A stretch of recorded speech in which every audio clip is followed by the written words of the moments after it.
Ladies and gentlemen, welcome back to Bad Directions. Bad Directions on the road, bad directions for your life.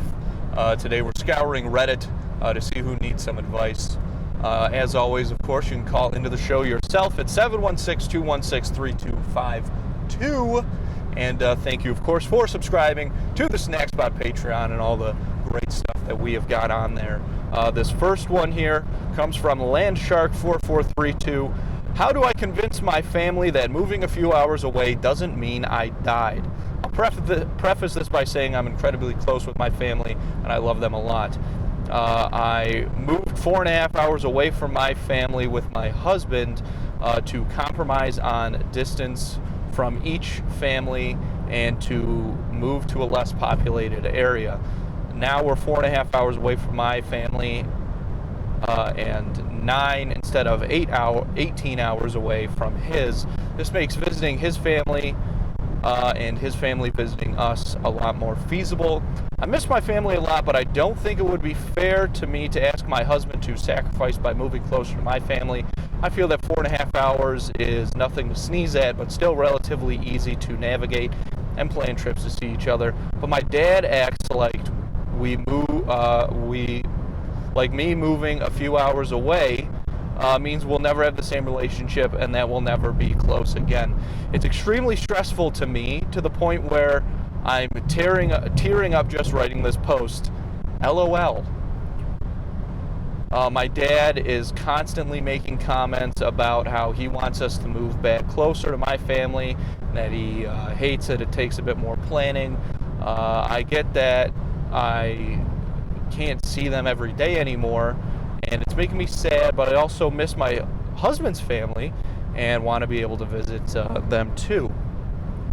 I've had a couple really bad episodes of crying and panic lately because I feel like my family is acting like I died because I moved a few hours away. I feel like I'm disappointing everyone no matter what I do. I don't know how to express to everyone in my family, because I feel selfish and sad. I do want to see my family, and oh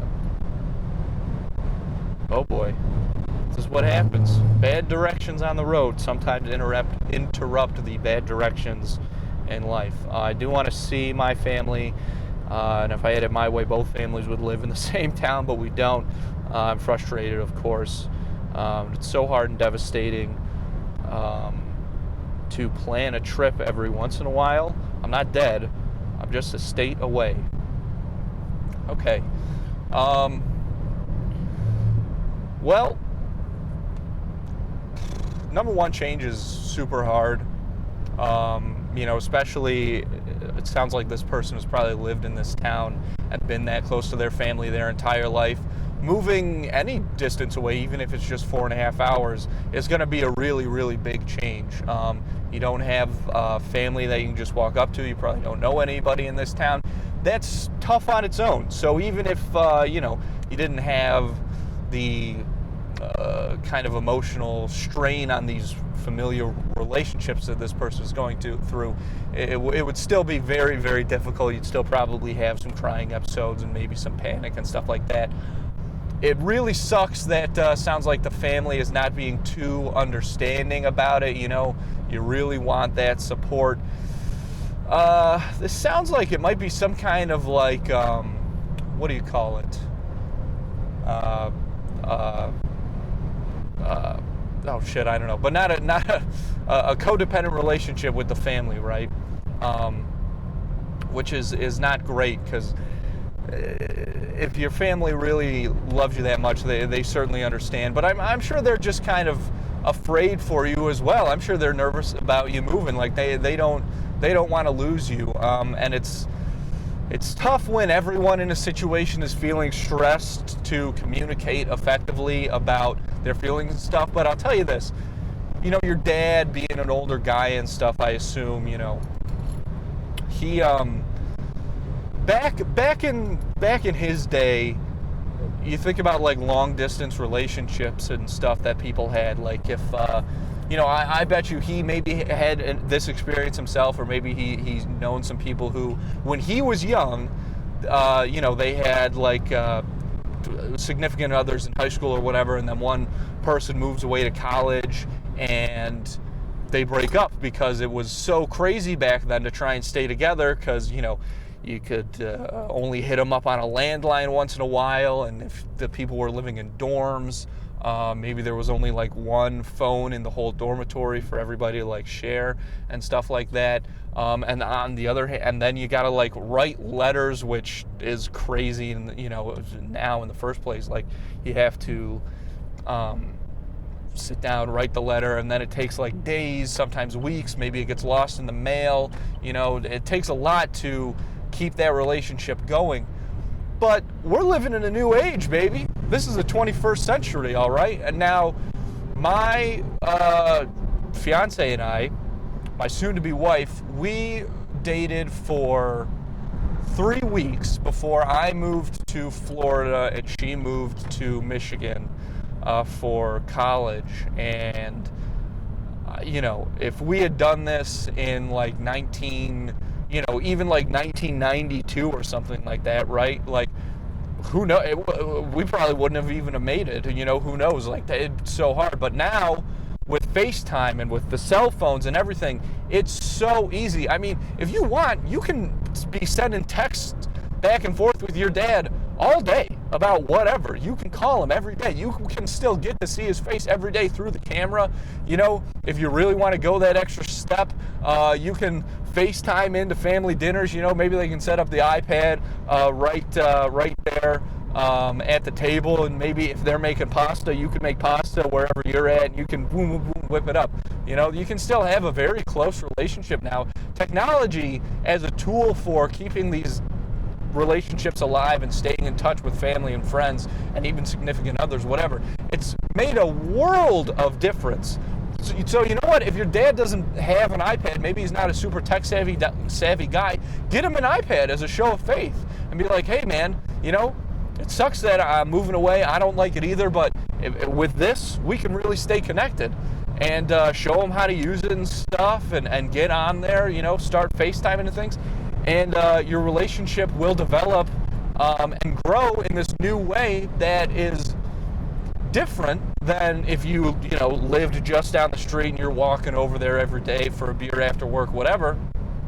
But you know, it's in a different way, but still is maybe just as an effective or meaningful way. That's what I'm trying to get at here. So this, look, right now you're just in a period of transition, a period of change, and that's always going to come with struggles. But yeah, you know, there's solutions, man. You can look for solutions to these problems and still stay close with your family. I'm telling you from experience, technology makes a huge difference on that stuff. You know, if you just kind of if you can get through this tough period and start trying to figure out ways to stay close and connected, and yeah, plan the trips. The trips are going to be great. When you go out there, everybody's going to be happy to see each other. And the fact is, you know, through your conversations, even over FaceTime and stuff, you're still going to have this, you know, some inside jokes and some wonderful memories and stuff that you'll get to share. And so it'll still, a lot of times when you guys get together, it'll be like no time has passed, I think you're going to find. And that's going to be really, really cool. So it's tough, it's different, but if you guys just put a little bit of that more effort in and use technology to your advantage, you're going to be in great shape. I'm honestly kind of excited for you to see where this journey takes you, because not only do you still get to remain close with your family, but you'll also get to move to this new town and get some really new experiences, and you get to you know, be closer to your husband's family and maybe get a little closer with them. And it's going to be great. You know, this is a wonderful opportunity that you've got yourself in here. It's going to be all right, I promise. Let's see here. Okay, this next one is from Future Floor 6926. Single at 31, no kids. How to deal with parents and others calling me a loner and hermit. I'm a 31-year-old male. I've not always been this way. Throughout college, and for about 6 years after, I was the life of the party with a good group of friends. I've always suspected I am somewhere on the spectrum, and drinking alcohol helped me get out of my shell. However, it got way out of hand, and I had to get sober. Shifting lanes here. Had to get sober. Along with that came a huge shift in how I live my life. All my relationships went to shit when I was drinking. Avoid those now. Man. Okay, here we go. FF to now. Oh, fast forward. I get it. Fast forward to now. I'm 31. I have my own house. Work like crazy, and don't have many friends. I'm content. Happy. Zero desire to date for now and have kids ever. Open to dating at some point, but things are good. Why rock the boat? My parents and others consistently make comments about me being a hermit. I spend the majority of my time with my dog. I get some socialization at the dog park, but it's like they just can't understand the social situations are extremely difficult for me without alcohol in my system, so I largely avoid it. People keep trying to convince me that starting a family is something I want. I don't. And that kids will bring so much joy to my life. I'm not sure how to effectively communicate that I never want children. No partner will convince me otherwise. People think they understand me better than I understand myself. Wild shit. Yeah, that is a wild shit, and it's weird because I feel like even with right now, there's so many people are, like, a lot less people are getting married, a lot less people are having kids. The fact is, there's just not that kind of, I think social pressure is part of it, but there's just not that's just not necessarily the value system that's currently going on, and I don't think that's really a bad thing. Some people are talking about the population going down, whatever. I don't know. But I don't think it's necessarily a bad thing. And what does come with this, though, is a lot of, especially older generations, they still really hold on to those values and can't understand why the younger generation doesn't share the same values. It's weird because I guess they just don't, it's always been that way. Man, the older generations, they don't really have they can't really get a handle. They can't get a good perspective on social change. And I'm not just talking about, the way that it was back in like the 60s or whatever, with civil rights and stuff. I'm talking about like just kind of interpersonal relationship changes and how the value systems in that change. I can't imagine it's a lot to deal with, dude. Everybody telling you how you're supposed to live and stuff, but it doesn't sound like you got a bad thing going, man. You got a house, you got a job, you got a dog, you're hanging out, like you're doing all right. You just, and I don't know how these people are coming at you, making these comments and things like that, calling you a hermit and stuff, but maybe you should tell them, like, hey, this actually kind of really hurts my feelings, and I know that I have a lifestyle that's maybe different than the one that you have, or if it's your parents, parents have this weird thing where it's like, the life that they envisioned for you or whatever, right? So maybe it's different than what your folks had in mind for you growing up, but it's your life, pal, it's your life, it's your world. They're not living it, and you just kind of have to try and explain that, and they might not be too receptive to it. And you know what, maybe even include that in the conversation. Say, I know you, maybe I get it, I hear where you're coming from on this, that what's going on, but I just need you to, if not understand, then at least know and hopefully realize, and maybe one day kind of come to terms with the fact that this is the way I'm doing things, and I've got to do it for me. You've obviously been through a lot with the alcohol struggle, which is something that a lot of people cannot relate to. and you've got to tell them, like, this is just what it is. I know what's good for me, and I love you, I trust you, and I'm asking you to do the same for me right now. Okay, I need you to love and trust me and understand that I've thought a lot about these things, and this is my life, and this is the way that I've got to live it, and I'm happy with it. I'm content, okay?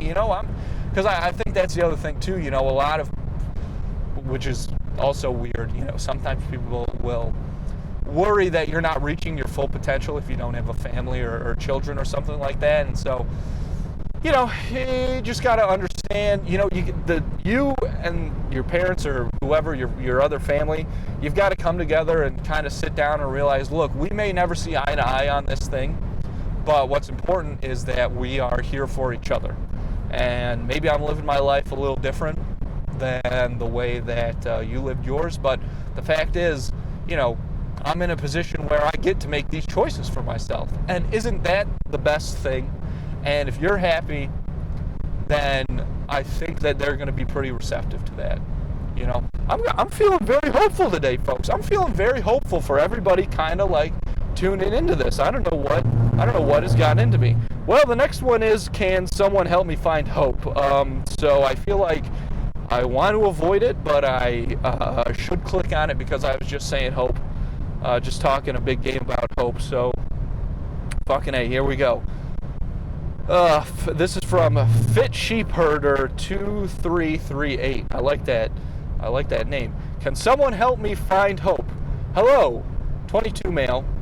And just curious if anyone has some wisdom they could share with me. I started seeing this girl when I was 18. Tale as old as time. Honestly, could have told you that's what this post was going to be about before we even got into it here. Let's see. I started seeing this girl when I was 18. Oh, sorry, folks. Sorry, buddy. You got a big old tractor trailer trying to get in on me, and we are shifting lanes because it's bad directions. Okay, back to the fella here who needs a little hope. Started seeing this girl when I was 18, and from then, life was perfect for me. We then split for a year. During this time, we stayed in contact. However, we were both sleeping with other people. After that year, we decided to give things another go since we already have so much history and always shared feelings for each other. Ah, shit. Sorry, dude. Let me just get back behind this fella. All right, yeah, but I mean, so far this post is here, and like I said, tale as old as time. Okay, let's see. Always shared feelings for each other. That was until 8 months later, where we started having arguments about what we are, and her constantly telling me she doesn't want a relationship. Things got called off, and I was very hurt, so I went to Italy for 2 months to clear my head. Upon my arrival home 2 months later, mental state improved, and I've come home to find out she is now in a relationship, and I feel diminished. What makes this guy so worth it? I'm so bored with comparing myself. I hate the fact I have no interest in meeting women due to how much this has hurt me. She is here starting a life with someone new and getting what I never could. I just want hope. I just wanted to get her out of my mind. I want to stop thinking I will never find someone who I connect with, or someone who is as attractive as her.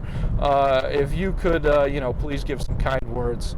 I'd appreciate it because I am struggling. Oh, brother, man, this dude, he's 22. And I mean, look, this is one of those situations. I'm only 26, man. That's one of the reasons why these directions are often so bad. But like this, man, I had a friend who went through something kind of similar. He had this essentially he went through a situation. Sounds like this guy's going through the same thing where this girl was his first love. This girl was his first love, and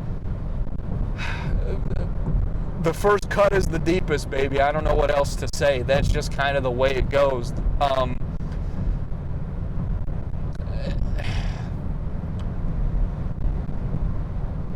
feeling, it's such a bold kind of hurt when you break up with your first love like that.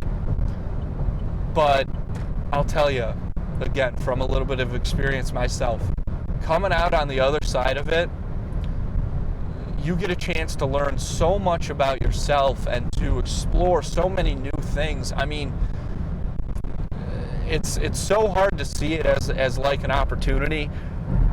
But here's the other thing. This is going to sound so dumb, but I remember this episode of Malcolm in the Middle. It's one of the only episodes of that show that I've ever seen, and I think Malcolm or Reese, they break up with some girl, and they're kind of talking to their dad about it, played by the great Bryan Cranston, and he tells them this story about him breaking up with his first love, you know, and he was like, I broke up with this girl, and it was devastating. It was devastating.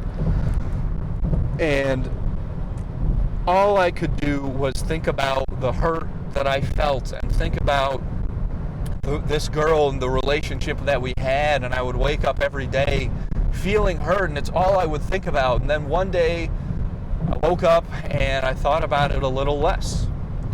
And a few days later I woke up a little less.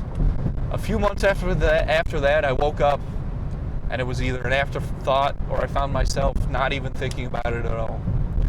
And that's just the way it happens, man, you know? Things end, things begin. It sounds stupid, but it's the way it is. And especially with relationships like that, you know?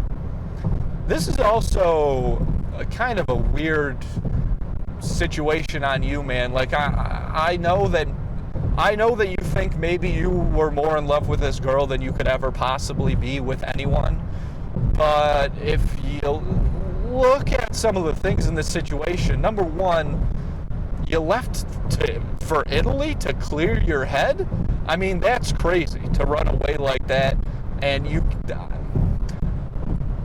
it's impossible, I know, not to now kind of be sad that she has found someone, but you really can't if you ran away to Italy for 2 months to clear your head. I mean, Jesus Christ, what are you, the fucking kids from Schitt's Creek? What kind of life are you living, dude? But, you know, that aside, I know that's not the point. You come back and she's with this other guy. Comparison is the thief of joy, man. You know, you can't worry about that, and I know it's tough to get out of your head. And that's the thing. You don't have to try to push these thoughts completely out of your head, because that's a battle you're going to lose, and honestly, it's only going to make it worse for a while. So you don't even necessarily have to push these feelings away as much as you might want to. As long as you, when you're having them, recognize this is just something I'm feeling. This is not what defines me, okay? And I know that eventually, if I keep going, this is going to get better and move on. And you know, man, if this girl was telling you she didn't want a relationship, and then you come back and she's in a relationship with some other dude, like, she just didn't want to be with you. And you don't want to be with someone who doesn't want to be with you, man. At the end of the day, that's really what it's about, because it's going to be a bad situation.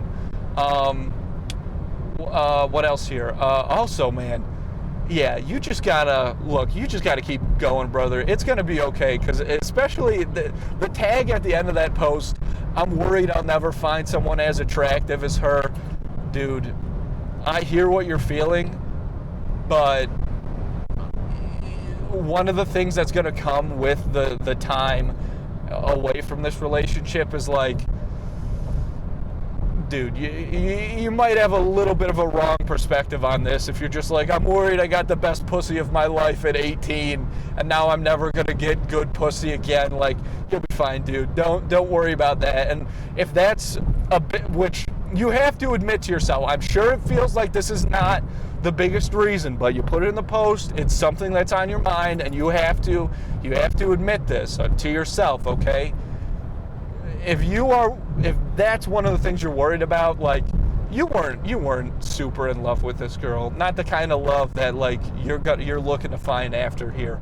And you know what? That might take time, because you got to learn a lot about yourself before you can love someone that much. You know, to love someone enough to, you know, spend the rest of your life with them, whatever, if that's what you're looking for.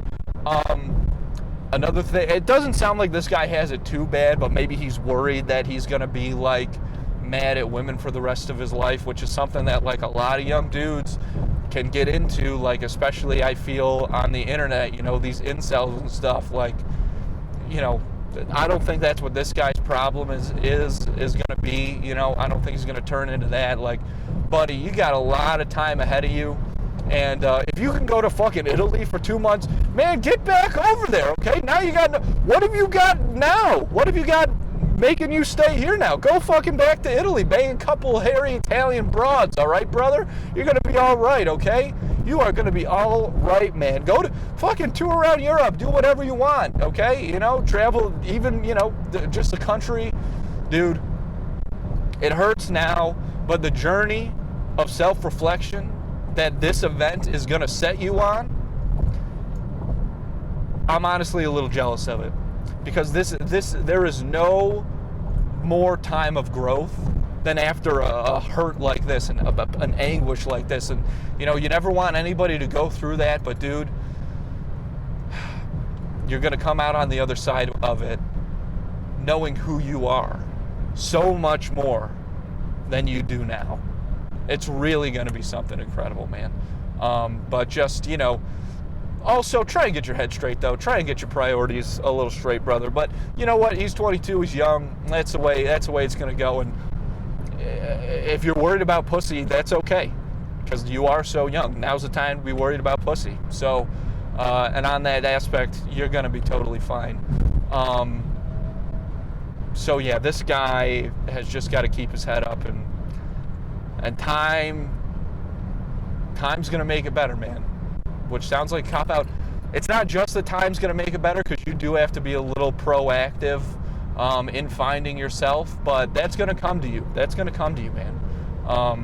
So the hope, it's sitting right next to you, dude. It's sitting right next to you the whole time. Even doing stuff like posting, you know, thinking about it, wanting hope. If you want hope, hope will come to you, dude. So, yeah, it's going to be good. I think we're going to wrap it up there on a very hopeful note. We got a lot of, you know, I'm feeling very hopeful today after this episode. And as always, of course, you need a little hope in your life. You can call into the show, 716-216-3252. Thanks for subscribing to the Patreon. If you haven't, if this is one of the free YouTube episodes, hit the link in this episode description. Go check out the Patreon. It's only $3 a month. We've got all kinds of great shows on there, not just this, also captions on, which is absolutely wonderful. You know, we're going through the Disney Channel original movie catalog on that podcast, so check it out. And you know, if you are subscribed, or if you're watching this on YouTube, tell a friend about it. That helps out a ton. And yeah, folks, bad directions for your life, bad directions on the road. Stay happy, stay healthy out there.